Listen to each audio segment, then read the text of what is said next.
The Maidan movement's one-year anniversary is bringing a few familiar faces back to Kiev too, including US Vice President Joe Biden. In fact, it's his third visit here this year. He's already met the country's Prime Minister and President too. Following a meeting with Petro Poroshenko, Biden praised the bravery of the Ukrainian people and pledged to further support their struggle for democracy. Let's get some thoughts about where this is going. Anna Van Densky is joining us. She's a political reporter from the EU Reporter magazine. Thanks ever so much for being with us, Anna. Nice to see you today. Both Poroshenko and Biden have said that they support the Minsk agreements signed last September, of course, early September. Biden's accused Russia of failing to comply with it. There have been accusations on both sides of breaches on both sides. But why haven't more questions been asked of the Ukrainian side? Maybe why they're not holding that ceasefire as strong as they should be? Well, it's very difficult to say because certainly there's a hawkish twist now in politics of the United States. All we do know is to please the Republicans because it's very hard language for President Obama. He's applying as Nobel Prize laureate.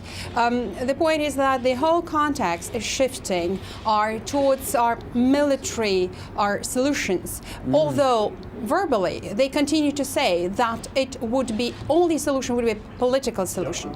But if you read attentively the United States press, you see that they are discussing the possibilities to support our Kiev government with weapons and non-lethal weapons. So there shouldn't be ambiguity on this regard because non-lethal weapon is as dangerous and terrible as a lethal weapon because you can live the rest of your life as an invalid. So also there are remarks made by the Secretary General of NATO, Stoltenberg, in Riga. He said that there is no obligation of Ukraine to promise, to guarantee that they will be a neutral country. So the door to NATO is still open. Within this context of our dream of development of this Minsk agreement, the ceasefire agreement, becoming increasingly vague. So I'm afraid that what we see now, yes? Yeah, I wanted to pick up what you're saying there about the help, and particularly with Joe Biden being there again for the third time in a year. Biden's praised the Ukrainian people for, as he puts it, their bravery in fighting for democracy. And he's also pledged further support. At the moment, he's been vague on that further support, but we have heard at least one American official this last week saying that he would like to see lethal weapons supplied. This is by far from dying down, isn't it? Well, I think there are hawks who dream to supply lethal weapon, but non-lethal weapon, one shouldn't be sort of tricked by it because. What are they talking about when they say non-lethal weapons then? Well, non-lethal weapons are not less damaging than lethal. So, because it's not about pouring water on people. They are terrible acoustic weapons or they are gas that make you invalid till the end of your life. So, I mean that there is a whole range of different ways to destroy human beings without killing them. And that is called non-lethal weapons. So, I mean that if really the United States chooses for this path, it's a terrible news for Ukrainian people as a nation. Because what the overwhelming majority of Ukrainians aspire is peace.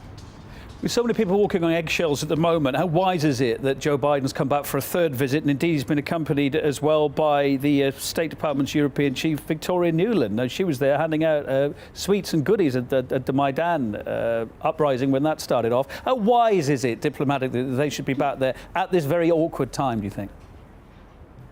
Well, I think that right from the start, there was an American role. There was a role of American geopolitical dominance. And the situation in Ukraine basically is a result of this American struggle to dominate the world. Because as we know, they are very much afraid that Russians would be, let's say, an obstacle to this global dominance. Russia has never been a threat to the United States because even communists didn't want to wipe anyone from Earth. So, but what we see today is a struggle, is the idea that after the fall of our communist regime in the Soviet Union, after the fall of the Soviet bloc, Americans decided that they're masters of the world, and now they are fighting for this dominance. So I mean that if really there will be this project of supporting Ukrainian government with non-lethal weapon. It's a terrible news for people of Ukraine. It's a terrible news for the Europeans because the conflict in Europe, because Ukraine is in Europe, will go on. And of course, the third visit of Biden also is a big reproach to the EU politicians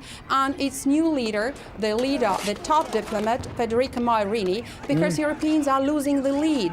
Instead of taking the lead, instead of continuing to push the country to really to apply pressure to put the whole of Ukraine onto a path of peace and peaceful political solutions, are they letting happen this hawkish debate of and this visit of Biden, which is accompanied, yes.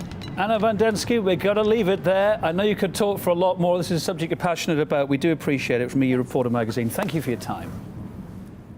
Welcome.